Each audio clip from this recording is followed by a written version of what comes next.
both you and Mike mentioned poll numbers about who does and does not want this shutdown. There was another poll from the Government Business Council and govexec.com that found that federal employees overwhelmingly oppose the shutdown by a margin of 71%. Presumably the other 29 either supported or are undecided. Eljoy Williams, the conversation has had to do with pressure for these last few weeks. Where does the pressure come from? It's interesting that it has shifted to pressure as opposed to consensus, compromise, collaboration. Well, those are all things that you would think of if you were dealing with a normal presidential administration, someone who wanted to govern, someone who was looking out for what's best for the country. That's not where we are. You know, we're dealing with someone who has temper tantrums, you know, and because somebody else is getting more press than him, he will come out and do his own, you know, briefing at some point, right?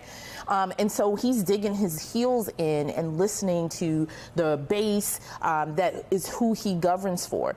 And, you know, look, there's no, besides the shutdown that we're dealing with now, even if a wall is included in something, he's not going to have to deal with the repercussions of that, because it's not like, you know, it's going to be completely built by the time his presidency ends, right? There's still also the legal challenges that will have to be talked about and drag on in the courts in terms of eminent domain and all that stuff. So what they are saying is that a wall is going to, and what that represents to the base also, the wall is protecting us from these dangers, from these people of color. They're going to protect your jobs. They're going to. The wall is symbolism to that base of all the things that is wrong and that they believe is wrong in the country. And so that is why also they're digging their heels in that. Since you mentioned the symbolism, before I come to you, Midwin, we talked about the 800,000 federal workers who are furloughed or working without pay. A prolonged shutdown is going to start to affect you and me outside the government. For example, if you rely on your tax refund every year, the IRS,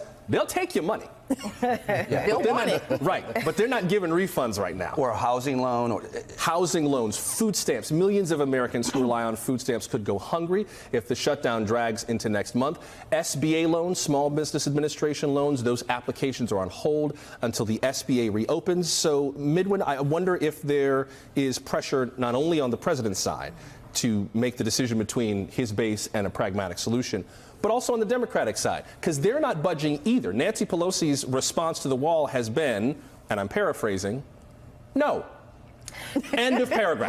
Right. And they're not budging because of all the things that you enumerated at the beginning of this segment, which is the majority of the country is behind the Democrats. The majority of the country does not want this wall. The majority of the country understands that this wall is symbolism to protect us against a danger that really doesn't exist, right? Illegal immigration is down.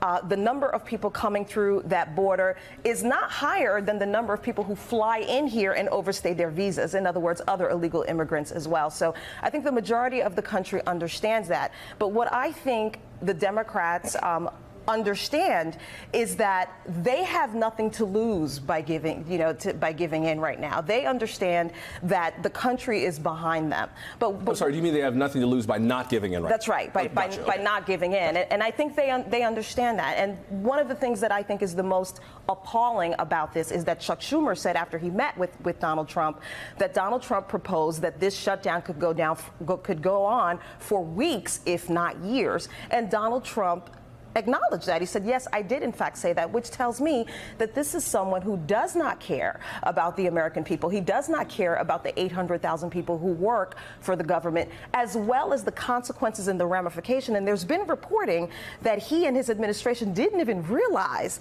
how a shutdown would impact the entire country. What a surprise. So then, Pete, how does this resolve? Like, who begins to find a solution? Because until someone in Washington finds a solution, you still have 800,000 people who aren't working, who are furloughed. You know, you've got people going through airports being extra nice to TSA agents right now.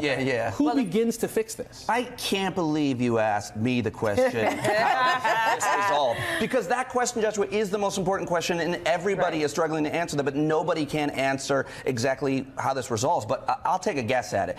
God forbid something terrible happens because there are security issues. Because there's they're calling it the blue flu. They have TSA agents calling in saying, calling out sick. Calling out sick. Yeah. Not because they're upset or mad, because they need money. They have to go get other jobs while they're not getting paid at TSA. So if something terrible happens, if you keep seeing these hashtag shutdown stories, the pressure is going to mount on especially vulnerable Republican senators. But they're going to have it.